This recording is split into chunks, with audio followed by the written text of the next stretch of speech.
You're taking the easy way out. Why can't you just put the fork down? Your symptoms are probably because of your weight. Have you ever heard these things? While you're trying to improve your health, this video is for you. Today, we're talking about GLP stigma, or medical gaslighting, and how to advocate for yourself without feeling ashamed, dismissed, or forced to prove that you deserve care. So, stay until the end because I'm giving you the exact phrases that you need to use at your medical appointments when you feel dismissed. So, I'm Angela, nurse practitioner. I have a clinic in Medina, Ohio, but what I do is I actually have lost about 105 pounds myself, and I deal with people all across the country that are dealing with obesity. It is a very complex chronic condition that is influenced by biology, environment, medication, sleep, stress, and access to care. There are so many factors that are going to affect how and you're going to receive the care. And we should not just deal with the way that people talk to us. So, what we're going to do is talk about GLP therapy as a medical tool and not a character test. So, we have a lot of things to talk about today. So, let's get busy. All right. So, let us talk about all of these amazing things. So this video is going to give you general education. It is not medical advice, although I am a nurse practitioner and I do all this consultations and everything all day, every day. I am very knowledgeable about GLPs and everything that it can do for you. So if you have any questions at any point, you are more than welcome to call me, text me, DM me, ask questions on this platform. All right. So I also understand that starting treatment doesn't eliminate judgment. Sometimes it exposes you to even more of it. But using the medication does not mean you failed. It means you and your clinician selected a tool that may support your health goals. Let's discuss stigma from your family, your friends, social media, co-workers, fitness and wellness communities, healthcare professionals. The patients own internal dialogue. We hear it in our brains telling you, oh my God, you're cheating. Oh my gosh, how dare you do this to yourself? You know what? I hear it all the time. That's cheating. You'll gain the weight back. You're stealing medication from people with diabetes that need it more than you do. You don't look like you need it. You should be able to do this naturally. All of these things. Let's talk about this. None of these people know your complete medical history, your prior attempts, your risk factors, or your treatment plans. Your care should not be decided by someone else's assumptions. You have your own story. You have your own journeys. So we need to discuss that. What we need to do is talk about GLP medications and how they're not appropriate for everybody. They have risk. They require appropriate prescribing and medications, responsible caution, and in different areas for shame. All right, let's define medical gaslighting. Medical gaslighting is a non-technical term people use when their symptoms or concerns are repeatedly dismissed, minimized, or attributed to psychological or personal failings without adequate evaluation. So let's explain that disagreement alone is not gaslighting. So a clinician declining an inappropriate medication is not automatically gaslighting. Discussing contraindications or safety concerns is responsible care. Requesting testing records or follow-up may be clinically appropriate. A clinician should still explain their reasoning and take concerns seriously. So examples of potentially dismissive care is some of these things: attributing every symptom to weight without assessment, ignoring persistent vomiting or severe constipation. That is very serious and should be taken seriously. Treating rapid weight loss as automatically positive. Should be a very slow, consistent weight loss. Dismissing dizziness because the patient should eat less. No, you aren't doing something correctly, or they're not doing something correctly, or you're not eating properly. So that is when things should be done differently. escalating doses without discussing side effects and nutrition.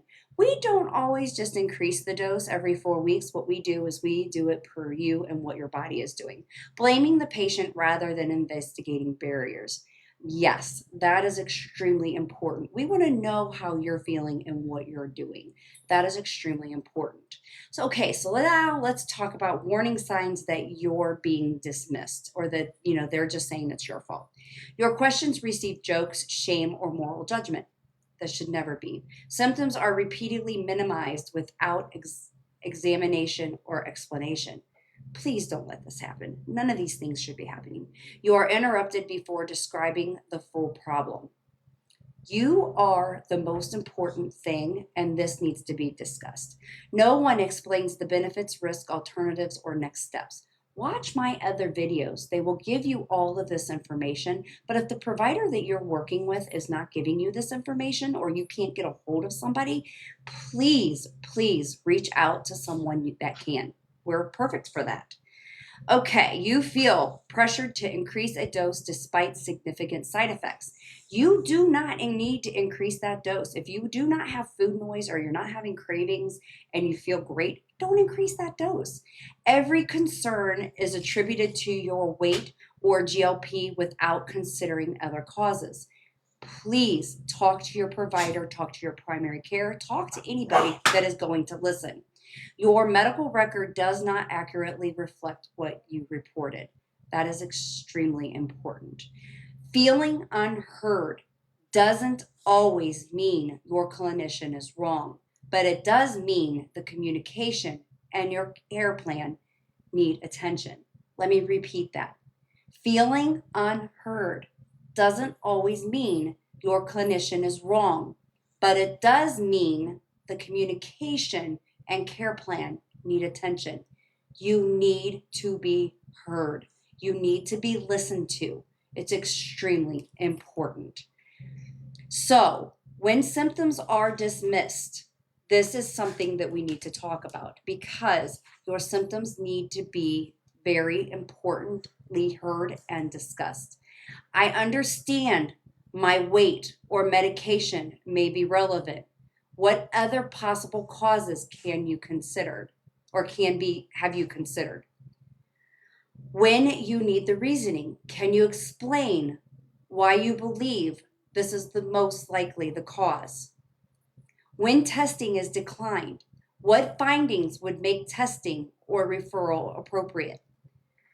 When side effects affect daily life, this is a question you need to ask. This is interfering with my ability to eat, drink, work, or function.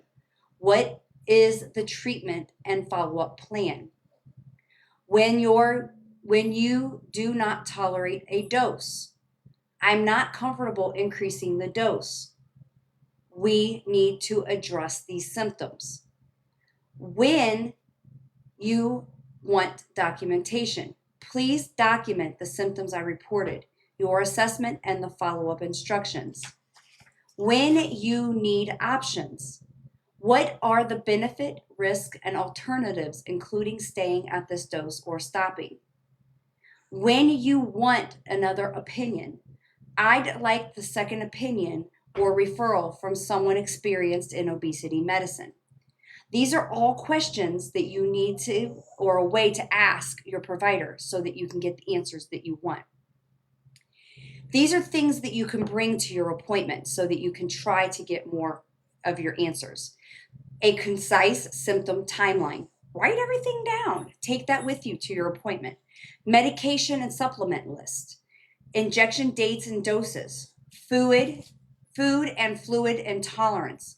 Bowel history. Should be moving those bowels every single day.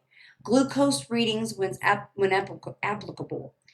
Written questions. A trusted support person when allowed. So how do we handle the stigma outside of the clinic for these boundary setting responses? My treatment plan is private and supervised by my healthcare provider. So what you need to do when people are questioning you, set these boundaries. I'm not looking for your feedback about my body and my medication. This is not the easy way out. It's one part of my healthcare. I'm focusing on my health, not defending my treatment. Explain that patients do not owe everyone disclosure. They can choose full openness, limited information, a firm boundary, no discussion at all. It's your body. Do what you want. Don't tell anybody anything. You know what? You can reverse the HIPAA around. You know what? It's my prerogative. It's my information. I don't need to tell anybody anything about what I'm doing with my life. So don't internalize it. Don't internalize that stigma. Discuss common thoughts. These are some thoughts that you can think about. I should have been able to do this alone. My progress doesn't count because I use the medication. I'm weak if I need long term treatment. Absolutely not. This is what I used to look like. This is me. Okay. I have heard all of these things and now I'm thin. So now I'm meat mugged because I'm skinny. You know what? If we listen to the community and we listen to those around us, we're never doing anything right. Who cares what others think? But you know what? It takes a long time for us to get to that point. I have to lose weight quickly to prove this works. No, you do not. You do you. You follow yourself, you follow your journey and your story. Your progress is not less legitimate because treatment helped you. Needing continued care for a chronic condition is not a moral failure. The goal is not the fastest possible weight loss. The goal is safer, sustainable improvement in health and quality of life. Mention that body image distress may persist even after weight changes. You know what? Go get professional mental health support when body dysmorphia, anxiety, disordered eating, or obsessive behaviors are present. It is okay to seek mental health to get yourself in a better place. If you're looking in that mirror and you're still seeing that bigger person, we do that. Often we do that.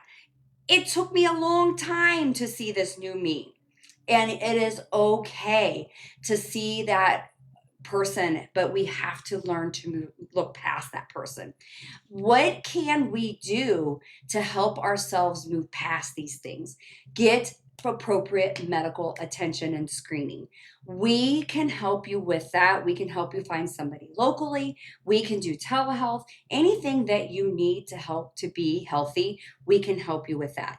We give you that medication selection, help you figure out which one's appropriate for you. Make sure you're getting appropriate informed consent, gradual tolerable dosing. You want to make sure that you're getting a good nutrition hydration support. You want to make sure you're preserving that muscle and your hair. Good protein, vegetables, medication supplement support is super important. Side effect and bowel management, super, super important. You need to do that from the very, very beginning. Monitoring for urgent symptoms. If you can't get a hold of your provider because it's all online or it's AI, that's a problem. You need to reach out to somebody that can help you. Honest discussion of cost and coverage. Reach out to anybody, your provider, your primary care, anybody like that that's always going to be helping you and supporting you. Long term maintenance planning. Maybe you can't afford this forever. We have actually developed a plan for before, during, when you're trying to maintain to get off, and then what does it look like as you're going to get off of these? Because it is really important that you have that support all the way through. Respectful, stigma free communication. That is what we are here for. Good GLP care is not, hey, here's your prescription. See you later. I'm glad you came. No, good care is a full monitor relationship with education, accountability, and a plan for problems. GLP therapy does not define your character, and your weight does not determine whether your symptoms deserve attention or not.